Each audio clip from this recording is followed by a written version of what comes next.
Mwana nfunyemu obuzibu wano ku mulimu n'omuwala Grace Khan abadde wano yazze nga ayagala mukolako njala then waliwo walala we bamukolako enviiri naye azze ne mukolako nemala omukolako bulungi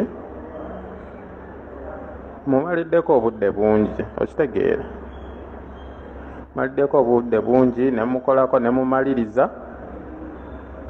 n'agenda ali we babadde bamukolerako enviiri ne bamukolako nga ndowooza agenda kukomawo kubanga waliwo ebirala byadde tannabamaliriza bulungi process esembayo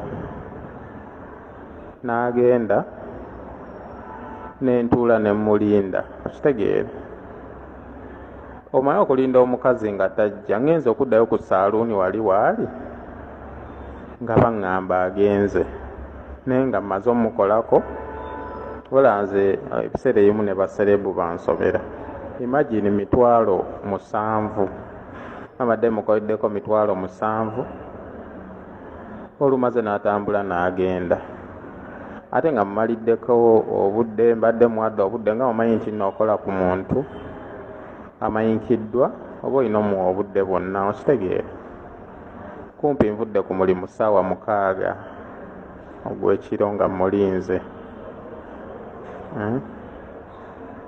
so sikitegeera simanyi lwaki yeeyisa bw'atyo naye nga ye bw'atyo obaze embeera ze oba yenna obwedda ali awo bw'ayombayomba mbu simanya fulufiga anguddeko simanya bad black anguddeko bw'ayomba mbu simanya awayiriza omwana we mbu nno mulwadde wa siriimu mbu simanya bagenda kukola biki bagenda wera ennemba ng'alimu ebyo byaleekaana bw'ayomba naye nga yenna akyuma omwenge awunya enjagga yeetololamu ng'agenza okufuka akomawo yenna akyumuuka okitegeera so njagadde kigamba oba osobola okitegeeza abantu naye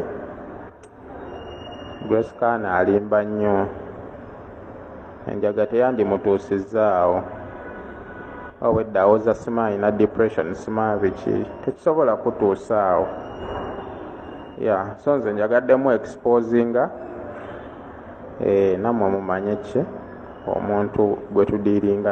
Grace Khan ekituufu kiri nti abantu bakukooye eyo fact togenda kubeera nga eva weekolakola obusolosolo nga bw'okomawo abantu webakukola ki webakwatibwa ekisa bw'okola ki ekaseera weetereze Grace oli muyimbi oli mukazi wuyo buli omu agamba guwali asinga ekitone mu bantu bonna abaali mu New Eagles kale essaawa eno buli kaseera oyagala ojje wano nga bw'oyogera ebyekisirusiru abantu ebakuwuliriza mulekerawo okwefula nti muli depressed simwe bayimbi abaasooka okugwa ensi webeekuwadde amatu neddamu n'ekukkiriza abantu baagala kukuyamba buli omu akwegayirira oterere tomanyi nti n'olina omwana ow'okulabirira tomanyi nti nno wooli okuza abantu bakukooye buli kaseera ne mujja wano sympathy ne zifuuka sympathy mugende manyavu kati oba mudduka ki mujje tubabuulire ebituufu kabaata omuntu ali muntu asobola kugamba kuva ku mwenge gwe tonnatuuka ku kyebulira nti olina okuguvaako okitegeera ffe bakitaffe bonna banywadde omwenge kabaata okitegeera abantu bakozekoze obusolosolo wano tubakooyi bakazi bakulu babeera wano beekabakaba okabira otya omusajja gulabona omusajja asobola okwagala n'ezo empisa zo omuntu ne waaba yandyagadde okwagala anoonya engeri atandika okweteeka ku muntu akufaanana n'akola ki n'alemwa bannange mugende mukole muddeyo mu studio muyimbe bwemba temusobola kwetereza ng'abantu mugende mufiire eyo twabakoowa dda buli kaseera gundi eyakuyimbira kana akayimba gundi eyakuyimba maama ate bakapeka bakayimba empya abo tubakolere ki omuntu agengere bugibugi za naleero omanyi ayinza okulowooza nti yasinga embuga enkadde mu music industry mwana muwala oyo music wakafubutuko okwagala okuyitamu amangu njagala kujjukiza nti teri kikula mangu kitafa mangu bugubugu si muliro gwe lwaki olowooza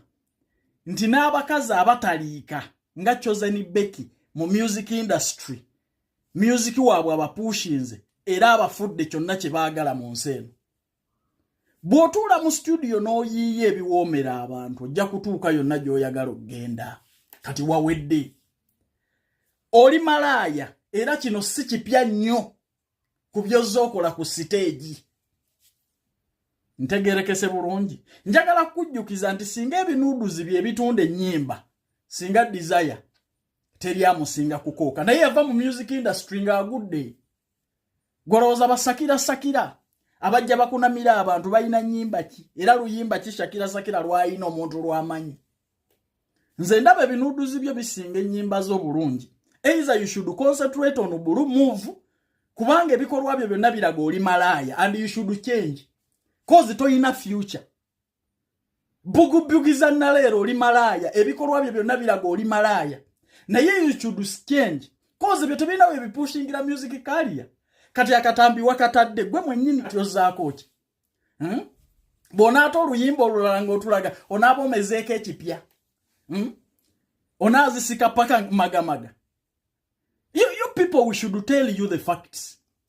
Nti ebikolwa bya sitaani n'ebikolwa by'okulaga abantu embugombo muhiitinge bugubugu otuuke mangu balema namakula bajjuza.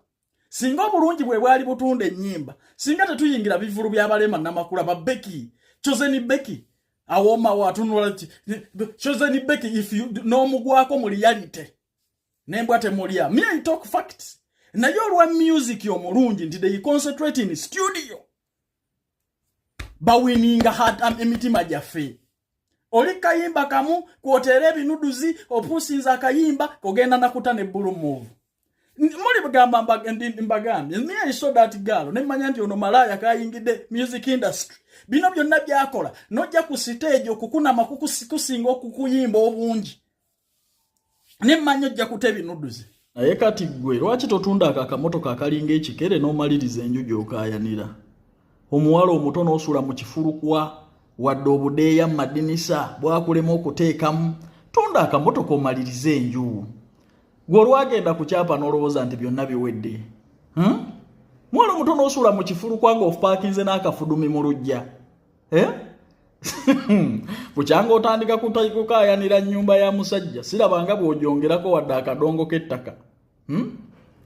Okanya kimu kyakkaayana kolayo kye tulabako nti natunze n'akavudumi kange ntaddemu amadinisa.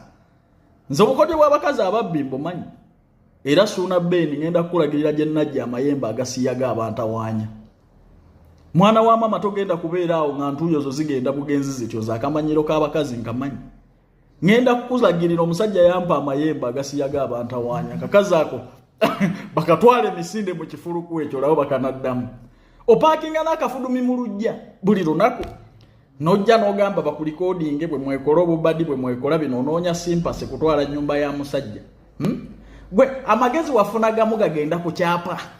Tolinaamu kirowoozo kitunda kafudumi akamotoka akalinga ekikero gaye nti kanteekemu amadinisa enseera nti nange nina kye nkoze ku nnyumba eno.